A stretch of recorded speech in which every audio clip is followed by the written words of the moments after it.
Metamorfosis adalah suatu proses perkembangan biologi pada hewan yang melibatkan perubahan penampilan dan struktur setelah kelahiran atau penetasan.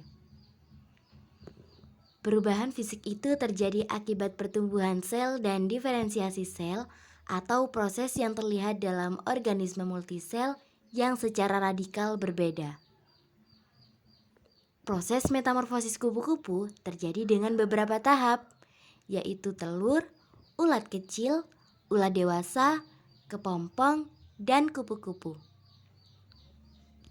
Metamorfosis kupu-kupu ini merupakan metamorfosis sempurna karena perkembangannya mengalami perubahan bentuk serta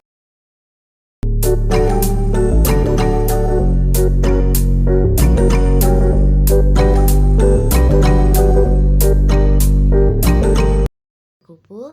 Selanjutnya, mari kita bahas satu persatu setiap tahapnya.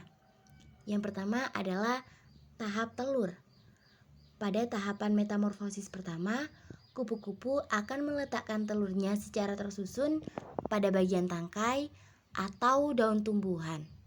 Supaya apa? Supaya bisa tumbuh secara sempurna. Ukuran telur setiap kupu-kupu biasanya sekitar 1-2 mm saja.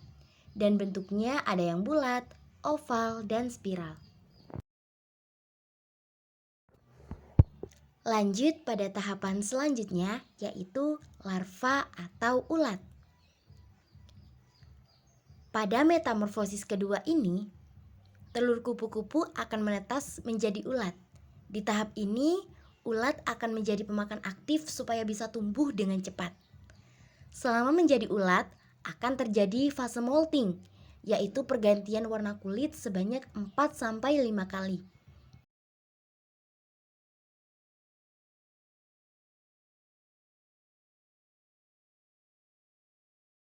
Fase selanjutnya adalah fase pupa atau kepompong.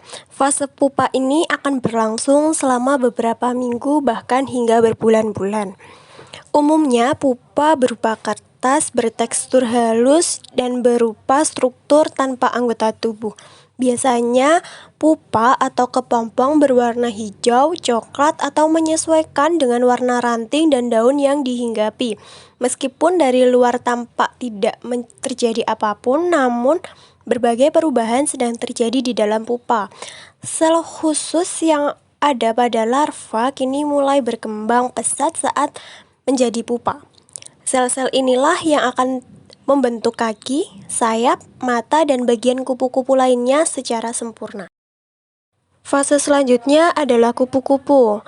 Setelah melalui rangkaian tahapan metamorfosis kupu-kupu, kini saatnya larva keluar dari pupa dan menjadi kupu-kupu. Proses ini disebut dengan imago.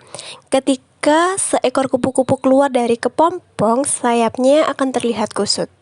Di saat itu, kupu-kupu akan bergantung dengan sayapnya mengarah ke bawah dan akan mulai menumpas sayap yang penuh dengan cairan dari tubuhnya untuk meluruskan sayap tersebut. Kemudian kupu-kupu harus menunggu beberapa jam sampai sayapnya mengeras dan mengering sebelum bisa terbang. Setelah spesies memiliki warna dan sayap kupu-kupu maupun bentuk antena dan bentuk tubuh yang berbeda, usia kebanyakan kupu-kupu dewasa adalah sekitar 2-3 minggu, tetapi di dalam bervariasi pada beberapa spesies.